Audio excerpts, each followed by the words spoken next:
工場会の幹部やったんだ。こんくらい想像してたろ。If you're into the anime or gaming scene, you've probably heard the term localization before. This is more than just translating the source material. It's trying to adapt the product to a new market.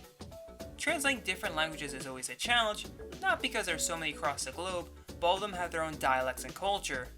To that end, translating is usually a massive undertaking. Judging by our recent videos, it seems like this particular subject requires further explanation and detail. So today, we're going to be doing a quick editorial on localization and translation. Let's get the easy stuff out of the way first. When it comes to translation, often the argument is, wow, you just translate it word for word. The response is that it just doesn't work like that. Every language has its own structure, rules, and sometimes words exclusive to it. Literal translations are unnatural sounding, unprofessional, and a lot of the nuance of it is lost. Say Matt, does I feel asleep sound right to you? Not unless me failed English. There are also phrases, sayings, or words that just have no equivalent in other languages. Like there's no word for a pet, like a pet animal, in French. You can say companion animal, but it's not exactly the same. This is the most difficult part about translation, trying to make something sound natural while conveying the meaning properly. And on top of all that, there are some other factors that go into the process that maybe you don't think about. So, what's the difference between a good localization and a terrible one? Well, sometimes it's as simple as an incorrect translation. One example is a Varia suit from Metroid. It should have been barrier suit, but the va and ba katakana are the same, so it's an understandable mistranslation. However, the name stuck, fans loved it, and it just happened to work out. Or a more infamous instance, All Your Base Belong to Us, and how it became a meme many years later. But these bad translations are loved. What about localizations that are just bad and the reasons behind it? Let's begin with Persona 1.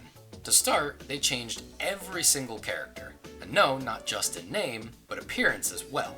Then instead of the game taking place in Japan, they went with a generic American city, which was an okay idea in theory, but they left in the Shinto shrines that kinda ruins the illusion.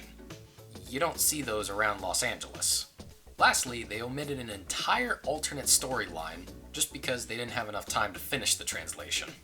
Or maybe here's one from your childhood, Castlevania 2. It's an incoherent mess.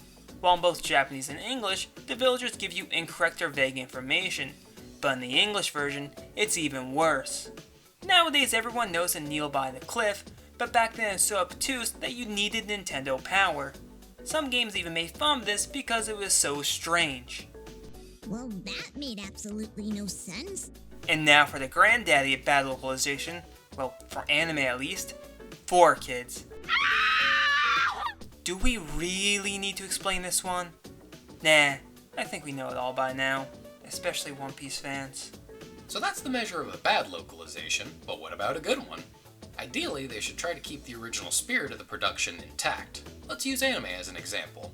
Would it have gone on as well in America if they didn't make some alterations?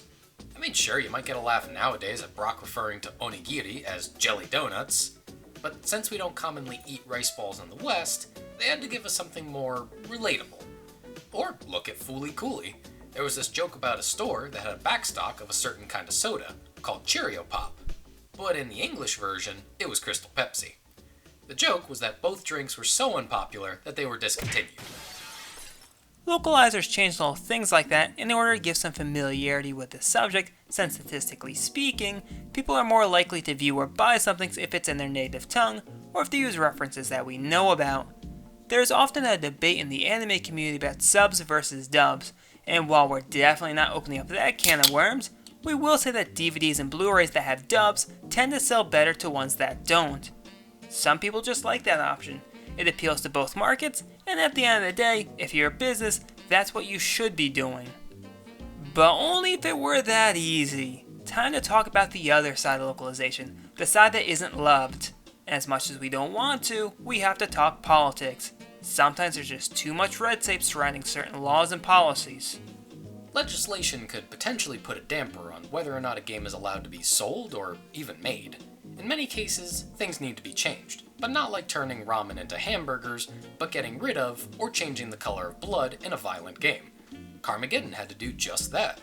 The pedestrians were replaced with zombies that sprayed green goo. Now, this is more of a censorship issue, but when you work in the entertainment industry, you have to be careful not to get yourself into legal hot water or spark unnecessary controversy. And it should be brought up, some countries outright forbid certain themes, messages, or imagery.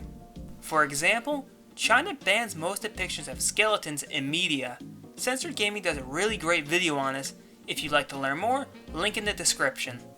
Other, perhaps more notorious examples are the removal of Nazis and Hitler in the Wolfenstein games for the German release. In fact, a lot of World War II themed games are either banned or heavily censored in Germany because they have laws that make it almost impossible to release a game without scrutiny. And it might just be easier to spend the money to change something than challenge any laws. So yeah, Europe's not too keen on violence, but you know who is okay with it? The US of A. Despite many media protests and campaigns to stop the distribution of violent games and the cancellation of violent TV shows and movies, they never seem to take. That is, unless sex happens. Even to this day, the FCC has laws about nudity on national television, some of which can get kinda silly. You know, come to think of it, the culture differences between Japan and Europe concerning sex and nudity is night and day compared to the US. That's why so many outfits get altered for the Western release, like with Bravely Default. While in contrast, No More Heroes is fully uncensored for the US release, but everywhere else, the blood was changed to black smoke, and Shinobu's scene where her hand was cut off was not shown at all. Yeah, ain't that weird? Sex and nudity? That's no good. Extreme violence?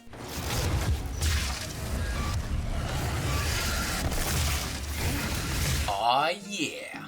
But this is another somewhat sticky situation you can find yourself in when it comes to localization. Societal norms are different all across the globe. What's perfectly fine in one culture may be taboo in another.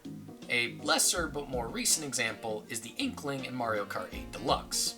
In Japan, this gesture is meant as a celebration of victory, but in many European countries, as well as the US, it's more of a up yours or f off kind of thing. A corte de manga, if you will. Then of course there's Super Paper Mario, where one of the villains referred to Luigi's mustache as a shag, which isn't too offensive in the US, but in the UK, shag means... Well, have you ever seen Austin Powers? Shall we shag now or shall we shag later? Oh yeah.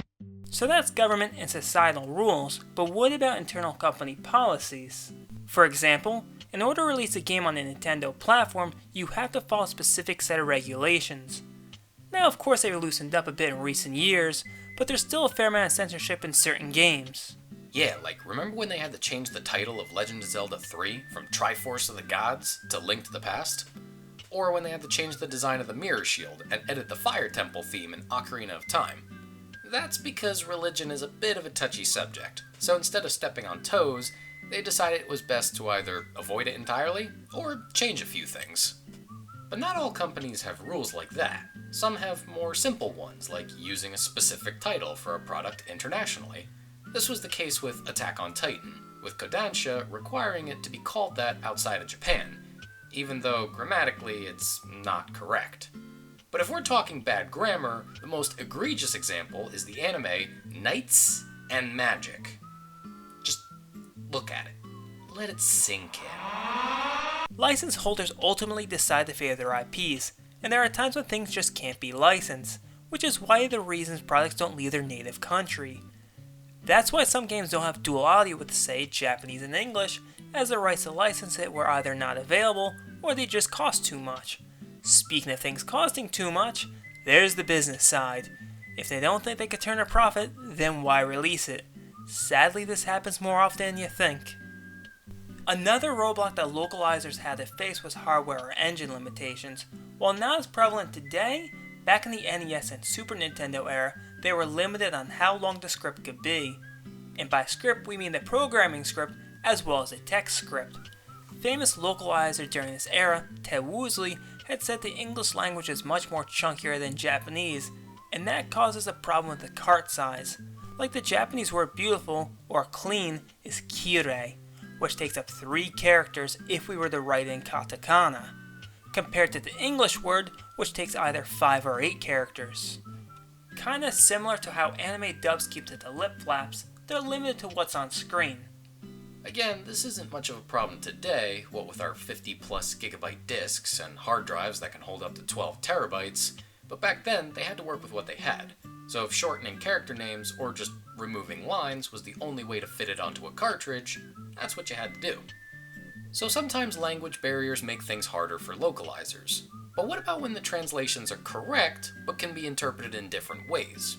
To use our Resident Evil 4 video as a quick example, people in the comments have pointed out that my translations were wrong or that there were some errors here and there. And yes, I am fully aware that I spelled Rasar wrong, among other typos. I admit to it, to err is human. But as far as all my translations being wrong, no? I double-checked with the internet and then triple-checked with my family, who speaks far more Spanish than I do, because they actually grew up in Spain. Granted, I took a few liberties to make it sound a bit more natural in English, but otherwise they should still be accurate. This is what I mean by differing interpretations. Because language isn't uniform across the world, everyone can speak the same language without saying the same thing. One example is cógelo.